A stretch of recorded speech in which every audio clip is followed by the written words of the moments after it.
नमस्कार, जय जोहार। एक बार फिर से हसदेव के जंगल सुर्खियों में है। इस बार हसदेव के जंगल सुर्ख है। हसदेव के जंगल क्यों सुर्खियों में हैं और हसदेव के जंगल कैसे सुर्ख हो गए हैं, आज हम इसी पर बात करने वाले हैं। इस विशेष विषय पर जब प्रकाश डालें, उससे पहले आइए यह रिपोर्ट देखते हैं।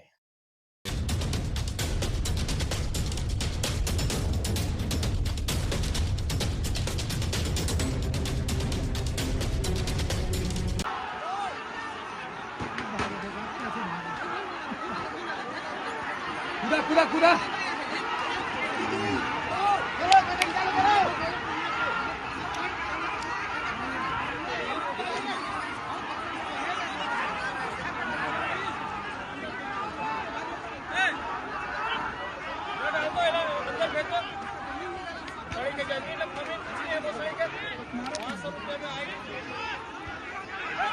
कूदा साई जी छत्तीसगढ़ का मुख्यमंत्री आज मेरे साथ में न्याय हो रहा है।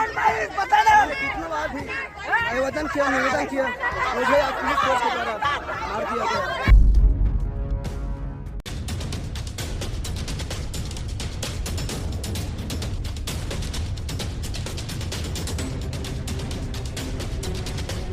हसदेव जंगल बचाओ की जो गूंज है वो हर तरफ से उठ रही है। ऐसे में इस पर क्या आप लोगों का एक्शन है?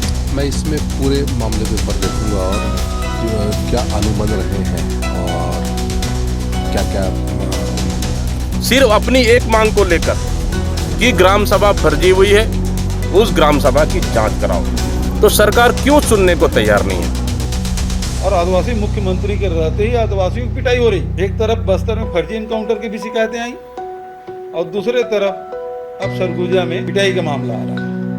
विष्णुदेव साय एक बार भी कुछ नहीं बोला। वो मुख्यमंत्री कुर्सी से चिपके रहना चाहते हैं, समाज के लिए कुछ नहीं बोलेंगे। नमस्कार, मैं जावेद खान, भारतीय युवा कांग्रेस का राष्ट्रीय प्रवक्ता, और आप देख रहे हैं मेरा YouTube channel debate on time. Debate on time के विशेष अंक आपकी बात जिम्मेदारी के साथ में आज हम बात कर रहे हैं हसदेव के जंगल क्यों सुर्खियों में हैं और हसदेव के जंगल कैसे सुर्ख हो गए हैं।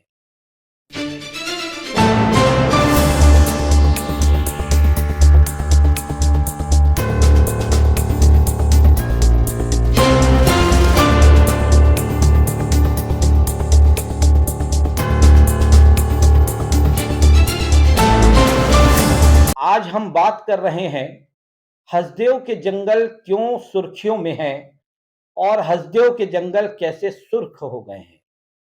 आपने रिपोर्ट देखी कि किस तरह से मानव संघर्ष आज हसदेव के जंगलों में देखने को मिल रहा है।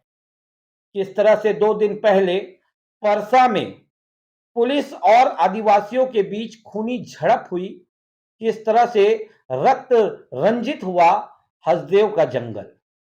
और यह सब किसके कार्यकाल में हो रहा है? जब छत्तीसगढ़ प्रदेश में डबल इंजन की सरकार है, भारतीय जनता पार्टी की सरकार है, और इस सरकार के मुख्यमंत्री स्वयं आदिवासी हैं और इस सरकार के वन मंत्री भी आदिवासी हैं। साथियों, वर्ष 2018 से 2023 तक छत्तीसगढ़ में कांग्रेस की सरकार थी और मुख्यमंत्री भूपेश बघेल हुआ करते थे। मुख्यमंत्री भूपेश बघेल के दौरान में कार्यकाल में हसदेव के जंगलों की कटाई को लेकर ग्रामीणों ने विरोध दर्ज किया था।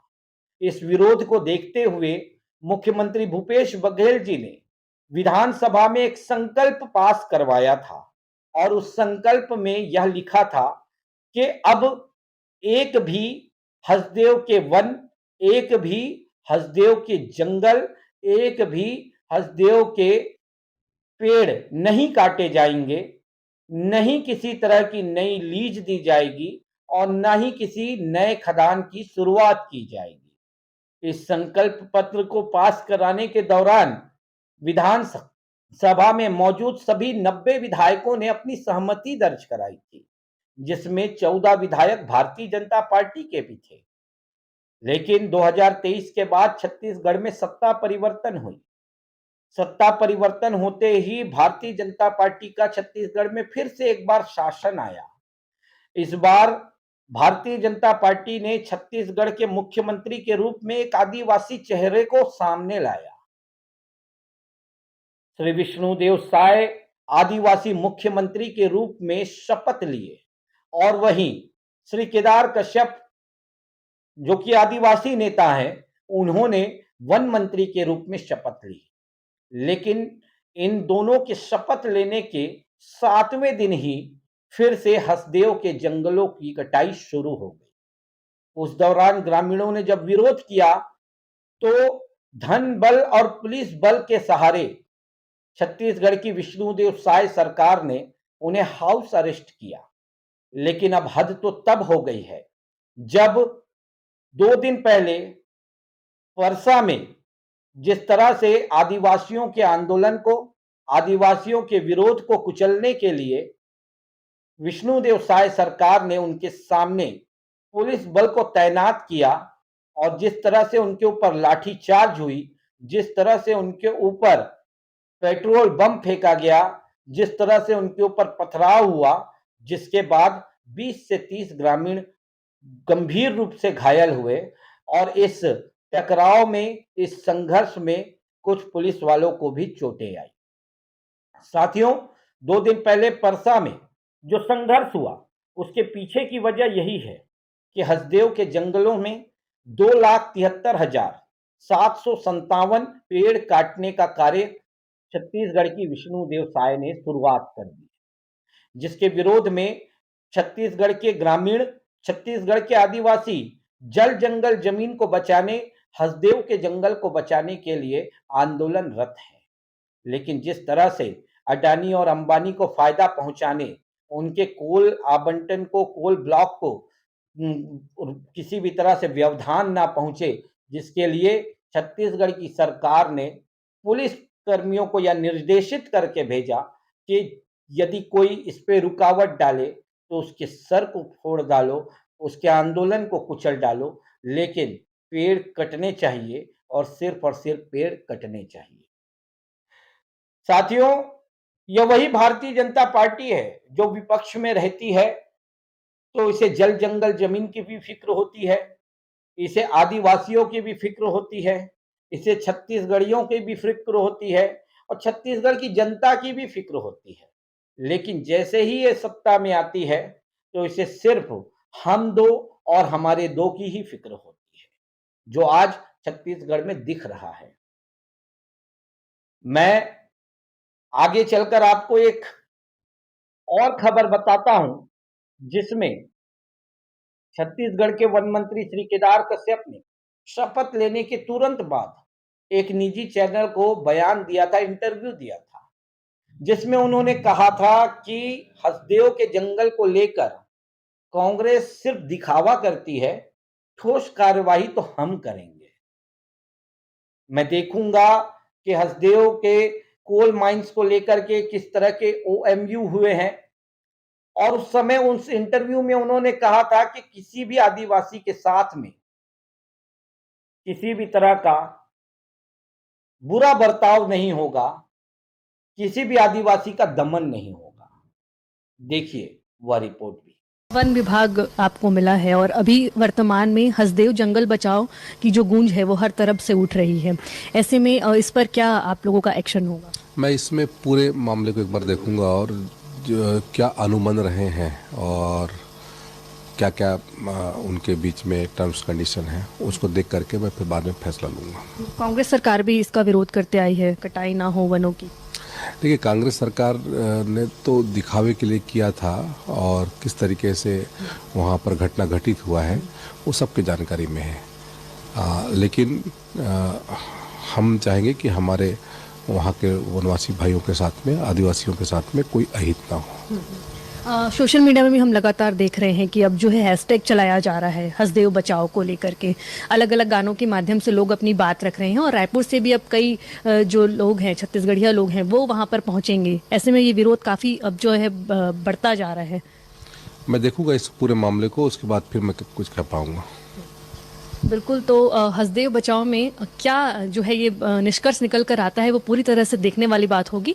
हालांकि मंत्री की तरफ से भी ये आश्वासन दिया गया है कि फिर से जो है इस पर जो है इस पूरे मामले को देखा जाएगा। क्या तो सुना आपने किस तरह से छत्तीसगढ़ के वन मंत्री श्री केदार कश्यप एक इंटरव्यू के दौरान कह रहे हैं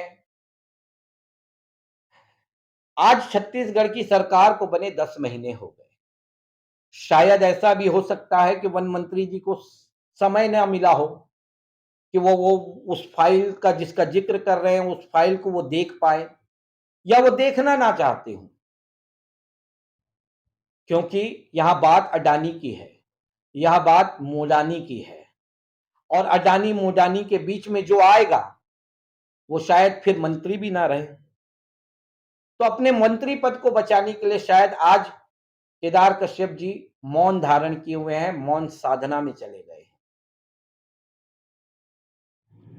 इस पूरे विषय पर पूर्व मुख्यमंत्री भूपेश बघेल जी ने भी अपना वक्तव्य जारी किया है, उसे भी सुनिए भूपेश बघेल जी क्या कह रहे हैं। और चुप है, मौन है। आदिवासी मुख्यमंत्री बना के भारतीय जनता पार्टी ने आदिवासियों के साथ उसकी जल जंगल जमीन को छीन लेना चाहती है। षड्यंत्र यही भारतीय जनता पार्टी का, आदिवासी मुख्यमंत्री बना दो ताकि आदिवासी कुछ बोल न सके।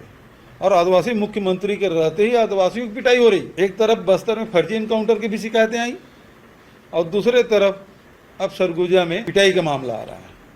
विष्णुदेव साय एक बार भी कुछ नहीं बोला। वो मुख्यमंत्री कुर्सी से चिपके रहना चाहते हैं, समाज के लिए कुछ नहीं बोलेंगे। जो धर्मजीत जी प्रस्ताव आ गया तो वो मौन है क्योंकि भारतीय जनता पार्टी सदस्य हो गए। तो दोहरा चरित्र कैसे? ये कार्रवाई क्या इल्लीगल है? कटाई की अनुमति नहीं है फिर भी काट रहे हैं, या इल्लीगल वे पे हो रहा है क्या ये? देखिए, विधानसभा में प्रस्ताव पारित हुआ, सर्वसम्मति से हुआ है। सभी दलों ने कहा कि नए खदान के लिए पेड़ कटाई नहीं होना चाहिए। चौबे जी उसमें थे, उधर यूडी मींज है, उधर गुलाब कमरो हैं, ये सारे विधायक उस समय थे और सब लोगों ने कहा कि नए खदान के लिए जो चलती खदान है उसमें तो कोई दिक्कत नहीं है, चलती खदान बंद नहीं होना चाहिए, है ना, क्योंकि उस समझौते के तहत दिया गया और चल रहा है। नए खदान के लिए नहीं होना चाहिए। और एलिफेंट कॉरिडोर के लिए भी हमने जो रमन सिंह के समय में 450 वर्ग किलोमीटर की स्वीकृति मिली थी उसको भी नोटिफाई नहीं किया था और हम लोगों ने उसको बढ़ा के कई गुना वो हसदेव अरण्य को हम लोगों ने एलिफेंट कॉरिडोर के रूप में करीब 23 खदान ऐसे थे जिसको एलिफेंट कॉरिडोर के दायरे में ले आए हम लोग। तो आपने सुना पूर्व मुख्यमंत्री भूपेश बघेल जी ने स्पष्ट रूप से कहा कि उनकी सरकार के दौरान जो संकल्प लाया गया था उससे वनों की कटाई रुक गई थी। उनकी सरकार के दौरान एलिफेंट कॉरिडोर का क्षेत्रफल को बढ़ाया गया था और उसकी वजह भी यही थी कि हसदेव के जंगलों को संरक्षित किया जाए और वहां के 23 जो खदान शुरू होने वाले थे उन्हें एलिफेंट कॉरिडोर के अंदर लाया गया ताकि एलिफेंट कॉरिडोर होने की वजह से उसके खदान में रोक लग जाए। पर भारतीय जनता पार्टी कुछ और ही बात कर रही है। परसों जो परसा में घटा उसके बाद छत्तीसगढ़ प्रदेश कांग्रेस कमेटी के अध्यक्ष श्री दीपक बैज जी ने तत्काल इस पर संज्ञान लिया और घटना स्थल पर जाने का निर्णय भी किया। वे घटना स्थल पर जाने के बाद वहां के ग्रामीणों से चर्चा की, उनका हालचाल जाना और उसके बाद पीसीसी अध्यक्ष दीपक बैज जी ने क्या कहा आप यह भी सुने। परसा कोल ब्लॉक आवंटन को लेकर जिस तरह से 2 दिन पहले यहाँ पे लाठीचार्ज हुई, उस घटना को लेकर हमारे प्रदेश के तमाम वरिष्ठ नेताओं के साथ, पूर्व मंत्री, पूर्व एमएलए, वर्तमान एमएलए के साथ, वर्तमान विधायकों के साथ हम लोग आए हैं ग्रामीण आदिवासियों के साथ चर्चा करने और चर्चा करने के बाद बहुत ही गंभीर और बर्बरतापूर्वक लाठीचार्ज किया गया। ग्रामीण लगातार इतने वर्षों से आंदोलन कर रहे हैं, यहाँ के आदिवासी आंदोलन कर रहे हैं और उनका आंदोलन शांतिपूर्वक रहा है, सिर्फ अपनी एक मांग को लेकर कि ग्राम सभा फर्जी हुई है, उस ग्राम सभा की जांच कराओ। तो सरकार क्यों सुनने को तैयार नहीं है? और अनुसूचित जनजाति आयोग ने उनको स्थगन प्रस्ताव भी दिया कि जब तक सुनवाई नहीं होती है फर्जी ग्राम सभा की तब तक पेड़ कटाई नहीं होना चाहिए। लेकिन मुख्यमंत्री के इशारे पे, भारतीय जनता पार्टी के सरकार के इशारे पे